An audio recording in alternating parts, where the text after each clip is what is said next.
Hi friends, welcome back to my channel. Friends, కొన్ని సందర్భాల్లో దేవాలయ దర్శనం చేసుకోకూడదు.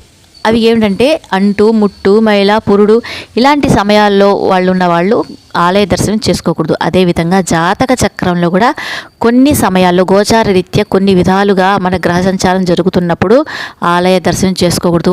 అలా చేసుకున్నప్పుడు ఏమవుతుందంటే దేవాలయానికి వెళ్ళి రాగానే గొడవలు జరగడం, లేదా ఇంట్లో ఉన్న వాళ్ళు ఎవరైనా సరే మీపై గొడవలు వేసుకోవడం కానీ, మీతో గొడవ పెట్టుకోవడం కానీ జరుగుతుంది. అలాగే మీరు ఎక్కడికైనా గుడి నుంచి ఇంటికి వచ్చేటప్పుడు చిన్న దెబ్బలు తగలడం కానీ జరుగుతుంది, లేదా ఏదైనా వస్తువుల్ని పోగొట్టుకోవడం కానీ అలాంటివి జరుగుతూ ఉంటాయి.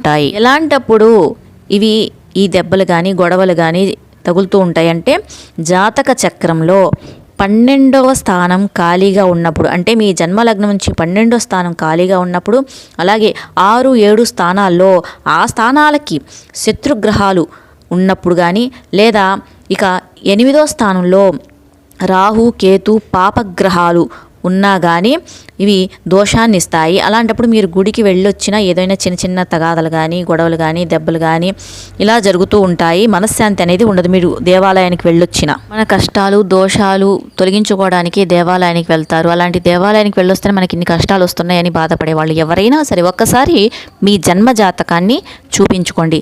చూపించుకున్న తర్వాత జన్మలగ్నం నుంచి మీ గ్రహ సంచారం గోచారీత్యా ఎలాంటి పాపగ్రహాలు ఉన్నాయి ఏమిటి, దానికి తగిన పరిహారం చేయించుకోండి. అది కూడా దేవాలయంలో కాదు, బయట చేస్తారు.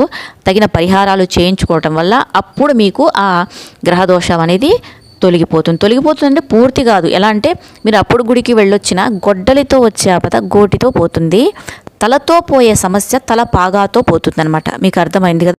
ఎవరైతే మీ జన్మజాతకాన్ని తెలుసుకోవాలి అనుకుంటున్నారో, అంటే మీ నక్షత్రం ఏమిటి, రాశి ఏమిటి, అలాగే మీ గోచార రీత్యా ఇప్పుడు ఎలా నడుస్తుంది ఏమిటి, మీ సమస్యలకు పరిష్కారం ఉందా లేదా అని తెలుసుకోవాలి అనుకున్న వాళ్ళు ఎవరైనా సరే మీరు పుట్టిన తేదీ, నెల, ఏ సంవత్సరంలో పుట్టారు పూర్తిగా రాసి, అలాగే సరైన సమయంలో ఎక్కడ పుట్టారు ఏమిటి అనేది రాయండి.